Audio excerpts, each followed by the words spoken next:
I don't know if I'm allowed to do that. Anyway, but I've tried Speed Drawing by J. Affe.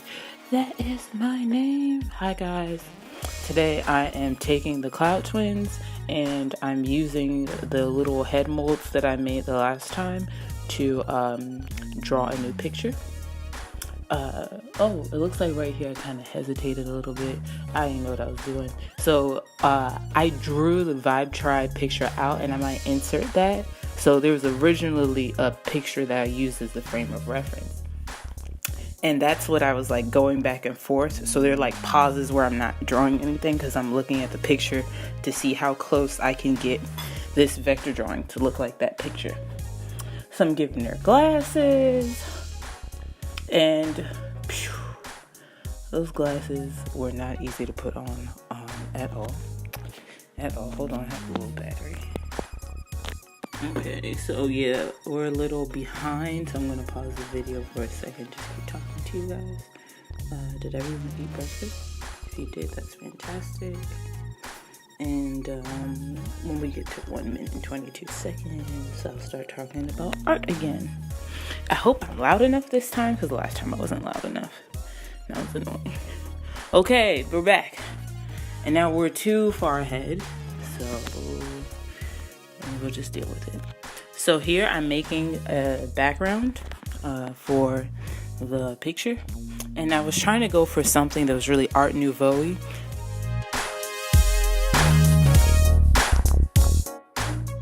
If y'all are familiar with Art Nouveau, it's kind of cool, and it's a mixture of different cultures during is it the 18th or 19th century? One of those, and it had to do with Vienna secessionism. Anyway, it's really nice and it's really multiculturally. So I like their background, so I was trying to make one of my own, and that's what I'm doing here. And then I was like, okay, this doesn't look like what I expected. And then I thought about what I was going for in the picture, and I was like, you know what, it's okay. Let's make it work like Tim Gunn. And so I did that. And we're just moving that around, finagling it. If you pay attention to up top, you can see that I have a color palette laid out. Yay me! Oftentimes, I usually have my forms laid out, but I don't always have a color palette laid out. And what I mean by forms is I know what shapes I would generally want to use, but I don't always know what colors I want to use. This time I was very specific about color, and I feel really proud of how it turned out, which you guys will see soon. And I sampled a bunch of very neutral, chill colors, and I was like, this looks perfect for a 70s vibe. I'm wondering as well if I can use these colors for a Halloween picture. We shall see in the near future, maybe. Fingers crossed, all that good stuff. Anyway, we're up here sampling. We're trying to make stuff work. So I got a general background outlined. It helps me to do as much as possible in terms of putting different shapes into the picture, because then I know what to expect and I know what parts of the picture need more tweaking. It's a little bit different. To me, it's the same, but it's a little bit different from just drawing by hand. When you draw by hand, you're like, okay, let me concentrate on this one eyeball. Let me make this as beautiful as possible. But when you're doing, or when I'm doing a vector drawing, I try to put everything on the page because, how to put it, once it's there, you know how much you need to tweak. Literally, if you just put one thing on this page and you perfect that one thing, you will have one nice looking object. Her hair will look perfect, her eyes will look perfect, but you'll have either no idea how that looks in relationship to the whole picture. And so what I noticed working with this type of art form was that it's super important to lay out the whole picture. So here, let me pause. Hold on. So on my side, there's a giant jump for some reason, and I would love to tell you why. I'm not sure why that is, but we're just gonna keep it moving. And ta-da! A whole bunch of stuff happened in between, and now it looks like this.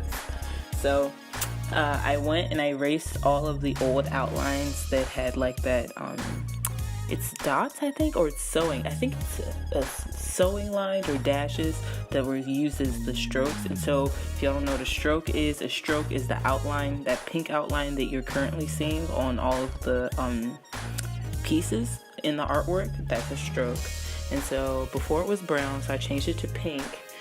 Because the drawing that I did was originally in pink outline, and that to me gave it like this really funky, girly 70s look, and I wanted to keep that instead of the muted look, and so that's why I put it as pink. And I knew originally when I had drawn the piece that I wanted to get as much red and orange and green in the picture without actually overplaying on the red, orange, and green. So I sampled a lot from the brown and orange and yellow that you see at the top of the color palette. And then I used like the green and blues for backgrounds and small things. And I really like how the eyes turned out. It's a good contrast. So I'm trying to think of what I'm going to name them. Since it's a 70s thing, maybe one girl's name could be like Cher or something. And then the other girl, what could her name be? Cher and Claire. That's boring. Let's try again. Terry, what's like a 70s name? I think Deb, right? I don't like Deb. I'm gonna have to mull over this a little bit more, and I'll get back to you guys on what their names are gonna be. But let's see. So for the most part, the characters are finished. I'm okay with their faces for the most part. And so now I'm just going in and finessing on the body.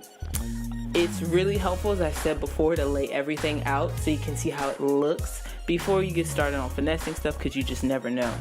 So in this part of the video, I had already started drawing before the QuickTime had recorded everything. So I'm just going to rewind it so y'all can see.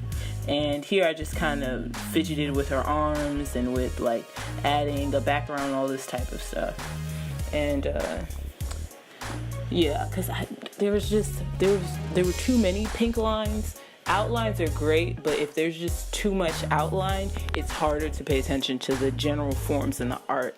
And you can hear my computer heating up. Can y'all hear that?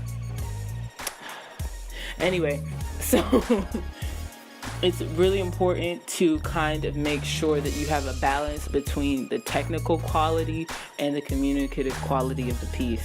So I'm hoping that this piece is really funky and fun for people to look at and enjoy, but it's not overwhelming in the amount of detail, because every now and then you don't want that much detail. You just want to say, oh, that's nice, and keep it moving. So that's what I'm trying to give here. Just make it really simple, easy to look at.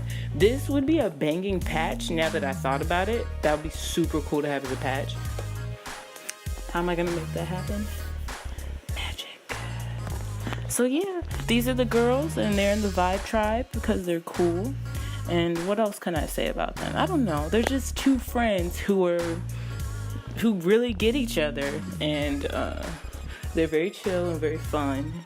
And then they also have their own sense of fashion and style, and so thus they're the Vibe Tribe.